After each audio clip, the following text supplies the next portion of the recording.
स्वाभाविक है, हर को राय रखने का अधिकार है और मुख्यमंत्री की जो राय होती है वो हमारे गठबंधन के घटक दल भी उसको स्वीकार करते हैं। शिक्षा में गुणात्मक सुधार हो लेकिन लोकतांत्रिक व्यवस्था कायम रहे, यह भी सबकी अपेक्षा है। तो अगर शिकायत है तो उसका निवारण होगा। तो इस संबंध में क्या निर्णय होगा यह तो गठबंधन के घटक दल का शीर्ष नेतृत्व और हमारा जो शीर्ष नेतृत्व है दोनों भी मिलकर तय कर लेंगे। माननीय मुख्यमंत्री जी की तबीयत थोड़े दिनों से खराब थी। माननीय मुख्यमंत्री जी तुरंत संज्ञान लेते हैं ऐसी चीज़ों पर। तो आप माननीय मंत्री से ही यह बात कहिएगा ना। और उसके बाद माननीय मुख्यमंत्री जी हैं, सर्वोपरि मुख्यमंत्री जी हैं। नमस्कार, आप लाइव सिटीज देख रहे हैं। आपके साथ मैं हूं वसीम खान। के पाठक के खिलाफ अब जेडीयू एमएलसी नीरज कुमार ने भी मोर्चा खोल दिया है। खूब सुना रहे हैं। जहां एक तरफ तमाम वामपंथी दलों ने बैठक बुलाई, वहीं नीरज कुमार ने भी स्पष्ट रूप से कह दिया अब मुख्यमंत्री नीतीश कुमार को लेना होगा आखिरी फैसला। सबसे पहले आप जेडीयू एमएलसी नीरज कुमार को सुनिए। स्वाभाविक रूप से वामपंथी दल हमारे घटक दल है और वामपंथी दलों को अपनी राय व्यक्त करने का अधिकार है। लोकतांत्रिक तरीके से अपनी राय व्यक्त करेंगे और उन्होंने यह भी भरोसा जताया है कि माननीय मुख्यमंत्री जी के पास अपनी राय रखेंगे। तो स्वाभाविक है, हर को राय रखने का अधिकार है और मुख्यमंत्री की जो राय होती है वो हमारे गठबंधन के घटक दल भी उसको स्वीकार करते हैं।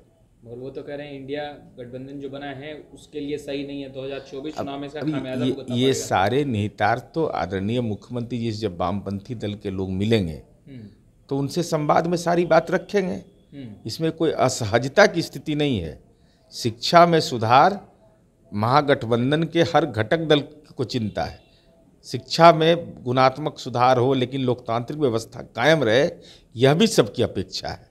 तो अगर शिकायत है तो उसका निवारण होगा। कार्रवाई की मांग कर रहे हैं, हटाने की बात कर रहे हैं, तो क्या कार्रवाई होगी? अब इस संबंध में सरकार, हम पार्टी के प्रवक्ता हैं, हम इतना जरूर कह सकते हैं कि हमारे घटक दल हैं और घटक दल के नेताओं ने अगर गंभीरता से अपनी राय रखी होगी उसका साक्ष्य देंगे। तो मुख्यमंत्री जी तो पारदर्शी तरीके से काम करने वाले हैं। जब गठबंधन के घटक दल मिलेंगे उनसे तो अपनी राय व्यक्त करेंगे, तो माननीय मुख्यमंत्री जी भी अपनी राय व्यक्त करेंगे।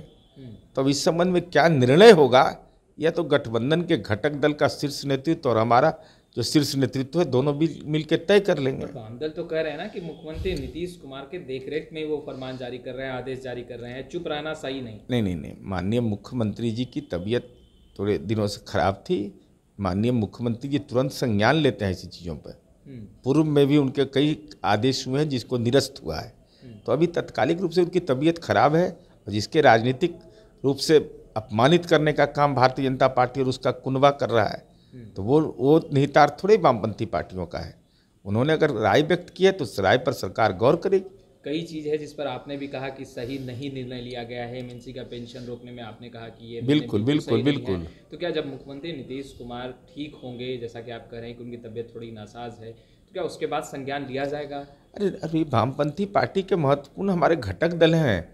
अगर वो माननीय मुख्यमंत्री जी से मिलेंगे तो उनको मिलने सबसे पहले प्राथमिकता उनको मिलेगी और वहाँ टाइम मिलेगा, सारी राय रखी जाएगी। और वामपंथी दल कह रहे हैं कि एक अधिकारी को इतना चहिता बनाकर नहीं, कोई विधायक का बयान महत्वपूर्ण नहीं हो। विधायक पार्टी नहीं होता है, एमएलसी पार्टी नहीं है। वामपंथी पार्टियों ने सामूहिक रूप से जो निर्णय लिया है वह निर्णय यह लिया है कि अपर मुख्य सचिव शिक्षा विभाग का कार्यकलाप ठीक नहीं है, उसके प्रति असंतोष जारी किया है, उसमें साक्ष्य दिया है। ऐसा नहीं, कोई व्यक्तिगत टिप्पणी नहीं किया है और उससे कहा है कि सरकार की साख पर असर पड़ेगा। नहीं, लाइव सिटी से ही बात करते हुए तमाम जो घटक दल के जो नेता हैं जो बैठक कर रहे थे उन्होंने कहा है कि बिल्कुल नीतीश कुमार के देखरेख में वो फरमान जारी कौन बोले हैं? राम नरेश पांडे जी हैं, संदीप सौरभ जी हैं, इन तमाम लोगों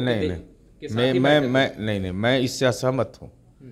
आप पार्टी के राज्य सचिव हैं, आप अपनी राय जब व्यक्त करिए तो आप घटक दल के रूप में राय व्यक्त करिए। घटक दल के आप हैं नेता। मुख्यमंत्री जी सब विभाग चलाते हैं कि मुख्यमंत्री जी की निगरानी में होता है मंत्रिपरिषद। हर एक विभाग के माननीय मंत्री हैं, तो आप माननीय मंत्री से ही यह बात कहिएगा ना। और उसके बाद माननीय मुख्यमंत्री जी हैं, सर्वोपरि मुख्यमंत्री जी हैं। लेकिन मुख्यमंत्री जी सब सर्कुलर बनाते हैं, सर्कुलर देखते हैं। लोग सरकार में नहीं रहे हैं क्या? सीपीआई तो सरकार में रही है। सरकार में की भूमिका में क्या होता है कि तमाम मंत्री, अब जो सीपीआई के मंत्री रहते हैं वो सीपीआई के ऑफिस में जाता है सर्कुलर।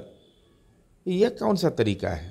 अरे मंत्री जी का तो सुना ही नहीं जाता, के पाठक खुद ही फरमान जारी कर देते हैं बिना अब बताए। वो हम नहीं जानते। हम जो जानते हैं कि हमारे घटक दल हैं, इनकी राय महत्वपूर्ण है और उनके शीर्ष नेतृत्व की जो भावना होगी वो मुख्यमंत्री जी के पास संवाद कायम होगा, उसका निष्कर्ष निकलेगा।